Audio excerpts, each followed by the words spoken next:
A warning, some of the details in this story are disturbing. A 29-year-old father is charged with first-degree murder for the death of his 10-month-old daughter.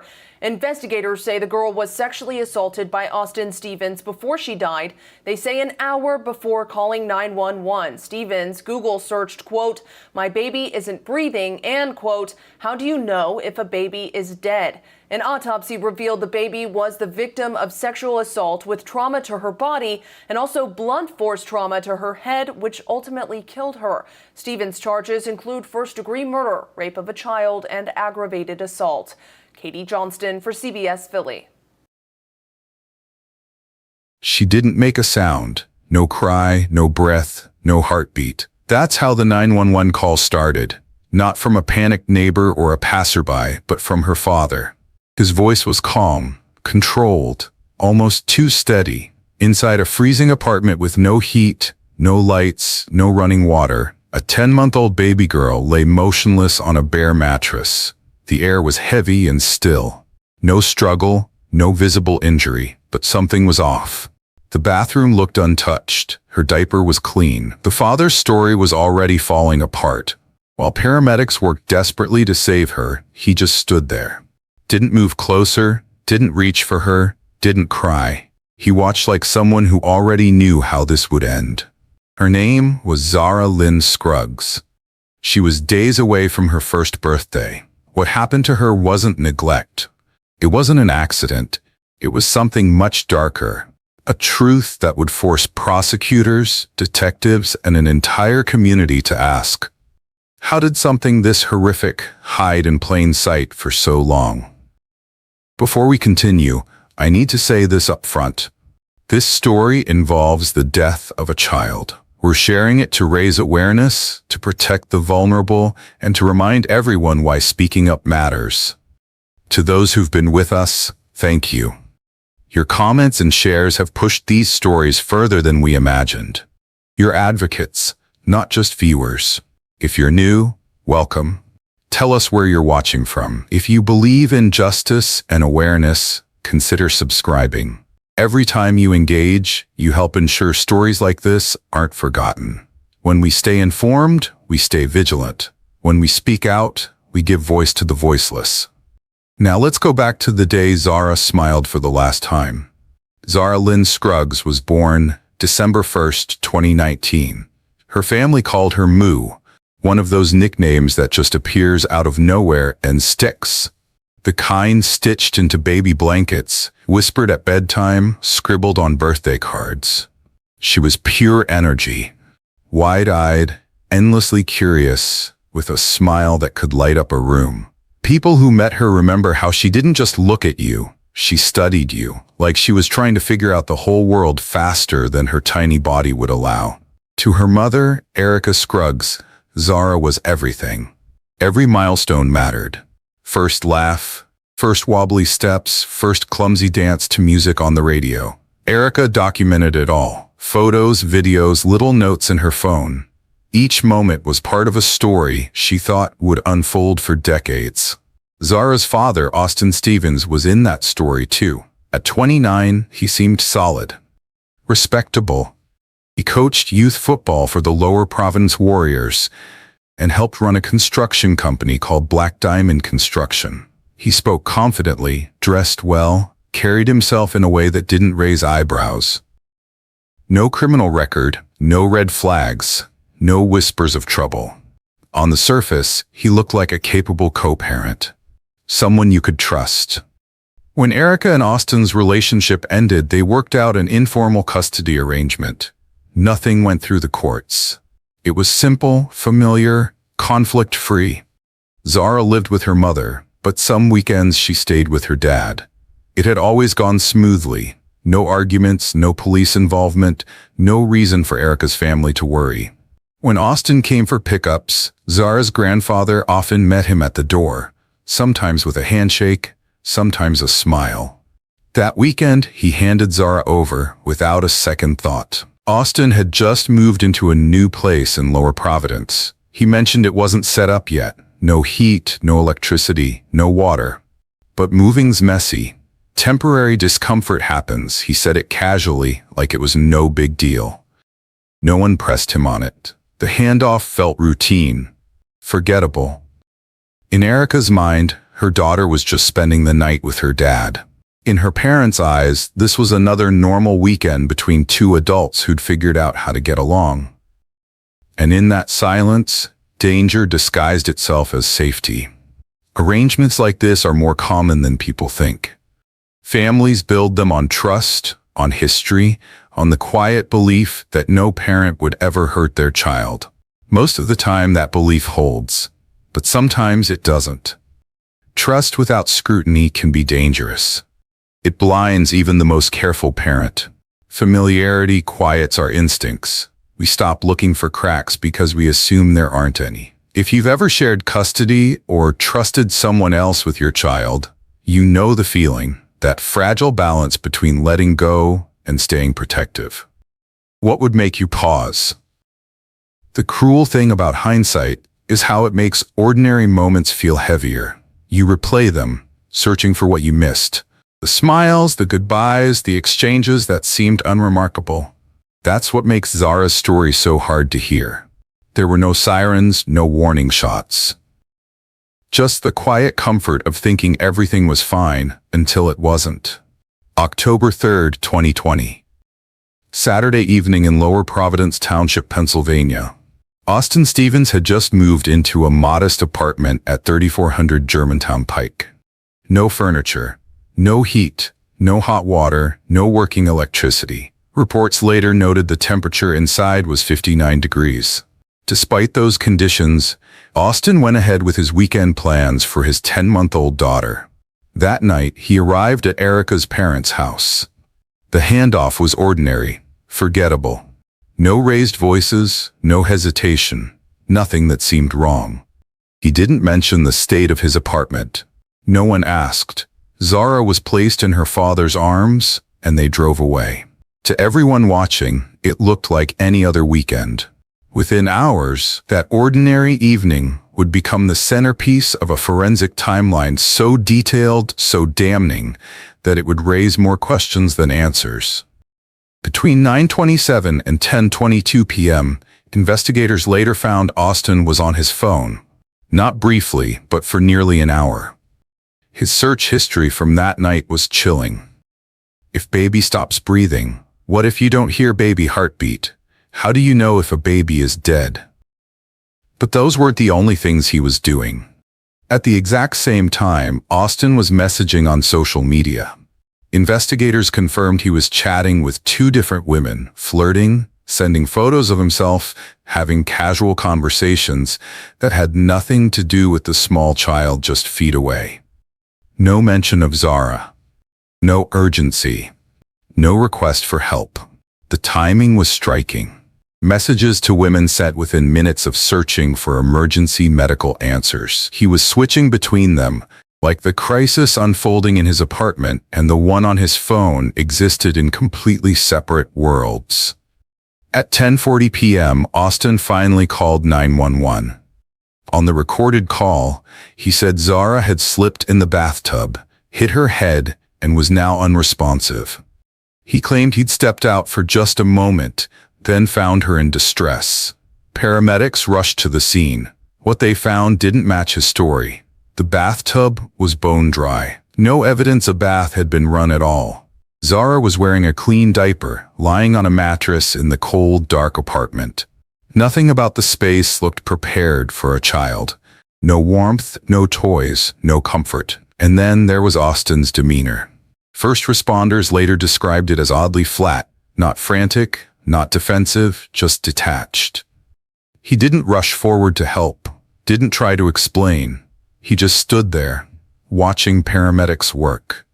Medical crews moved fast, following every protocol to stabilize her for immediate transport. But the situation was already critical. When detectives reconstructed the timeline, one question kept coming up. What was Austin doing during that lost hour before he called for help? Why the delay? How could his casual online activity coexist with what was happening in the room with him? Those contradictions between the physical evidence and his digital footprint became the foundation of the investigation.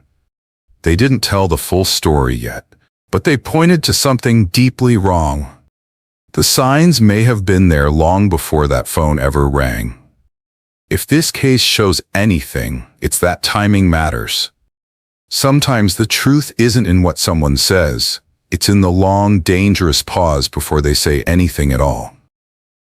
October 4th, 2020, just after midnight. At 12:12 a.m., hospital staff stopped.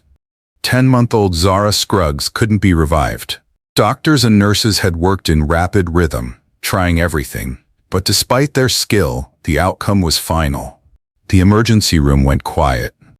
From that moment, the focus shifted from saving a life to understanding why it had been lost. The case moved quickly into forensic hands. The Montgomery County Coroner's Office assigned Dr. Frederick Hellman, a veteran medical examiner known for thorough, high-profile work. His job determined how and why Zara died. A full forensic examination was ordered. The results, later entered into the case file, were stark. Cause of death, blunt force trauma to the head. Manner of death, homicide. The findings were alarming, but they were just the beginning. Investigators started piecing together the puzzle from every angle. They secured a search warrant for Austin Stevens' phone, knowing it could be the most revealing witness. What they found was a digital trail that not only confirmed earlier suspicions, but narrowed the timeline to the minute. The same troubling internet searches from the night before were there.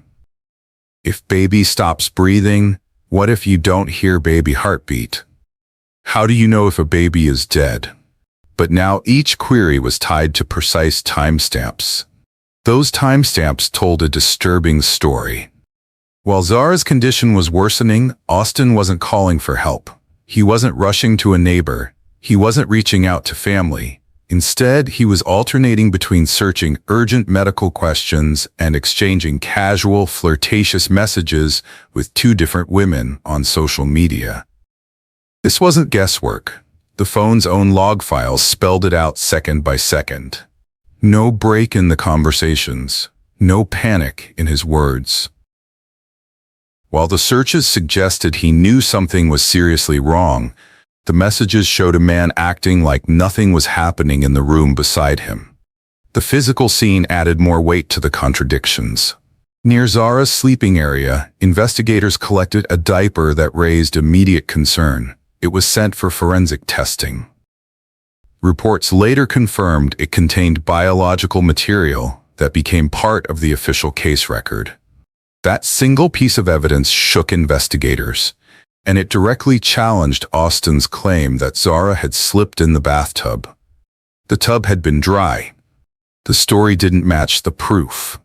By comparing the phone data, browser logs, and message history, detectives built a minute-by-minute reconstruction of the night. And one fact stood out above all. Not once in that entire hour before calling 911 did Austin reach out to anyone for help. No call to a friend. No text to a family member. Nothing resembling the actions of a parent in crisis. The only call for help came after the searches had been made, after precious time had already been lost. Then came the detail investigators would later describe as the turning point. A single line from one of his messages, sent right in the middle of that hour. It proved he was aware of his daughter's condition well before the emergency call. And yet, he kept messaging, kept flirting, kept acting like nothing in his apartment was wrong. That one contradiction became the backbone of the case. A silent clock counting the minutes between knowing and choosing not to act. October 6, 2020, just 2 days after the events inside that apartment on Germantown Pike. Montgomery County detectives had spent those 48 hours working around the clock. Walking the scene, interviewing first responders, dissecting every second of the digital trail from Austin Stevens' phone. By that morning, they had what they needed. Austin Stevens was arrested. The charges were staggering: aggravated assault, involuntary deviate sexual intercourse, and endangering the welfare of a child. Authorities said the arrest came quickly because the evidence was already painting a disturbing picture. Conflicting statements, a physical scene that didn't match his story, and a digital timeline that revealed far more than Stevens had ever admitted. He was booked at the Montgomery County Correctional Facility, and prosecutors immediately moved to have him held without bail. The reasoning was simple: the seriousness of the charges, the weight of the evidence, and the danger he posed. As the investigation deepened, so did the case. By December 1st, after final forensic reports were filed and Dr. Hellman's autopsy results were officially entered, the charges escalated. Montgomery County District Attorney Kevin R. Steele announced the additions: first-degree murder, third-degree murder, and related offenses. The prosecution team, First Assistant DA Edward F. McCann and Assistant DA Brianna Ringwood, prepared for trial, emphasizing to the press that the case was built on an unshakable timeline of evidence. Bail was set at $1 million. The court denied release. For them, this wasn't just about punishing a crime. It was about protecting the community. When the news broke, shock rippled through Lower Providence. To many, Stevens wasn't just a name in a headline. He'd been a youth football coach, a businessman, someone people waved to in passing. Now the community was confronting a truth they could barely process. One of the most unexpected voices came from inside his own family, his mother. Speaking to local reporters, she didn't hesitate. "He is a monster. We do not support him. We are completely against what he did to my granddaughter." It was rare, unflinching. A parent choosing justice for her granddaughter over loyalty to her son. Meanwhile, the community rallied. Friends, neighbors, strangers from across the country stepped forward to support Zara's family. A GoFundMe was launched, raising over $46,000 in days. Messages of grief, outrage, and solidarity flooded in. When it came time to say goodbye, more than 500 people attended Zara's funeral. The service was quiet and deeply personal. Soft music, photographs of a smiling baby girl, stories from those who loved her most. It was a reminder that even in tragedy, people come together. Not because they have to, but because they can't imagine doing anything less. This case was never just about court dates and charges. It became a wake-up call. Proof that harm doesn't always come from the shadows. Sometimes it's carried in by someone you know, someone you trusted. And when communities rally, it's not just to mourn. It's to draw a line and say, not here, not again. If you've ever seen your community rise up in the face of tragedy, share it below. Justice doesn't start in a courtroom. It starts with people paying attention and refusing to look away. October 13th, 2020, less than 2 weeks after his arrest. Austin Stevens was led into the courtroom for his preliminary hearing. This wasn't the trial yet. The goal was simpler: show the evidence was strong enough to proceed. The prosecution came prepared. They laid out the framework: digital records, every search term, every timestamp, forensic findings, blunt force trauma, not an accident, witness statements, each pointing to contradictions between what Stevens said and what investigators saw. They walked the judge through the timeline around the emergency call, with search data pulled straight from Stevens' phone. Every click, every message, every moment of silence that cost precious time. After reviewing it, the judge agreed the case would move forward to trial. But this wouldn't be quick. The COVID-19 pandemic had slowed the entire court system. Hearings spread out, juries delayed. For nearly a year and a half, the case sat in limbo, waiting for its day in court. Finally, by March 2022, the trial began. The prosecution opened with a clear strategy: show that Austin Stevens not only failed to act when he should have, but that his behavior before the 911 call proved he knew exactly what was happening. They walked the jury through the hours before Zara's death. The medical searches, the flirty social media messages, the long delay before seeking help. Every action anchored in time, No speculation. Just data. They called paramedics who described the cold, dim apartment and Stephen's eerily calm demeanor.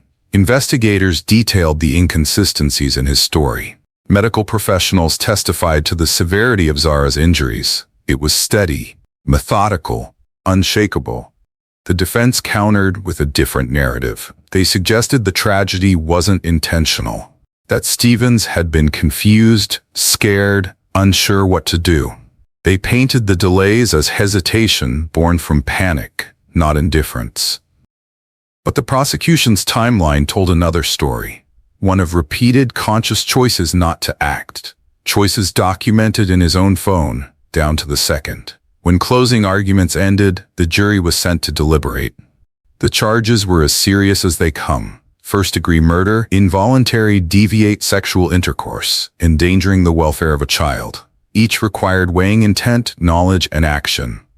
It didn't take long. After just 90 minutes, they returned, guilty, on all counts. Austin Stevens had nothing to say. He hadn't taken the stand. He refused to speak before sentencing. He sat still as the judge read the decision. Life in prison without the possibility of parole. Courtroom observers noted he showed no visible emotion. Deputies let him out quietly. No appeal was filed. For those watching, this wasn't just the end of a trial. It was confirmation of what they'd suspected all along. Every log file, every forensic report, every unanswered minute, it had all been more than suspicion. It was evidence, and that evidence became accountability. Justice doesn't only happen in a courtroom. It starts with people paying attention, and it lasts as long as we keep telling the stories that matter. In the months after the trial, there were no sweeping new laws, no bold legislative headlines, but something else happened. Something quieter, and in many ways, more enduring. Parents started having conversations they'd never had before. Conversations about safety, about trust, about the kinds of risks that rarely come with flashing warning lights. Zara's story, devastating as it was, reached far beyond court transcripts. It traveled in private messages between friends, in late-night talks around kitchen tables, in parenting forums where strangers opened up about their own fears. People weren't just asking, "What happened?" They were asking, "How do we make sure this never happens again?" Local parenting groups and child advocates began holding small gatherings, not to relive the case, but to use it as a starting point. They talked about custody agreements, about the dangerous comfort of "we've always done it this way," and how familiarity can disguise risk.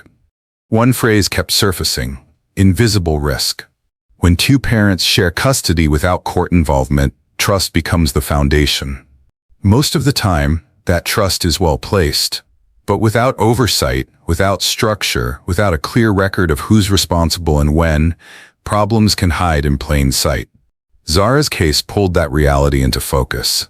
Not for lawyers or lawmakers, but for everyday families who'd always believed they were doing the right thing. The hashtag Justice for Zara started appearing online. It wasn't launched by a campaign or an organized group. It just grew, parent to parent, neighbor to neighbor, stranger to stranger. Some posted in remembrance. Some shared stories of the small changes they'd made since hearing her story. Double-checking pickup arrangements, asking more questions, paying closer attention to who their children were with and how those moments felt. The impact wasn't loud, it was personal, measured in private pauses, extra questions, and moments when someone looked at a situation and asked, "Is this really okay?" There are lessons here.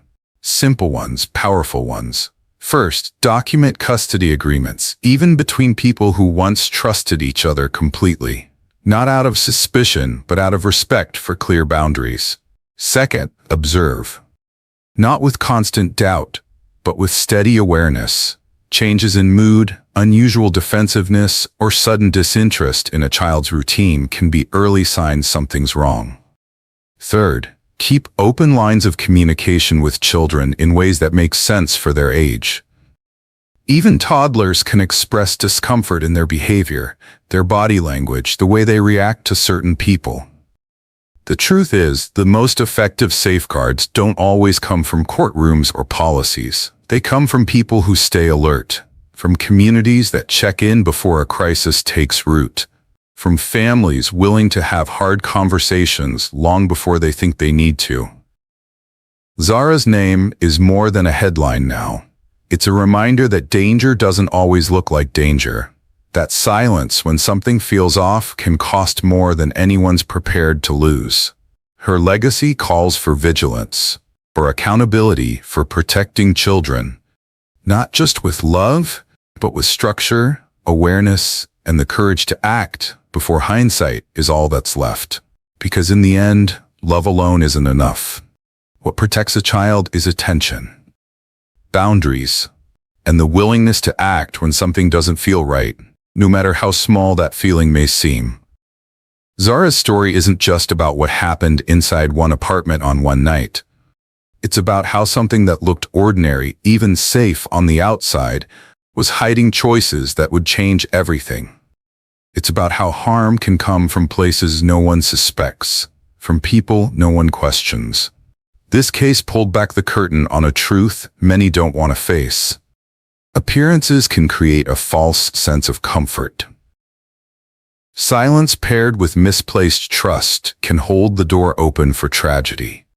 There were no glaring warning signs, no system alert, no official record pointing to what was coming. And that's exactly why her story can't be forgotten. Today, Zara's name stands for more than a headline. It stands for awareness. It stands for every parent who pauses to double-check, every teacher who notices the small things, every community that refuses to stay quiet when something feels off. The truth is, the most dangerous threats are often the quietest. Every guardian, every relative, every caregiver carries the same responsibility: to notice, to act, to protect, even when the danger isn't loud, obvious, or visible at all.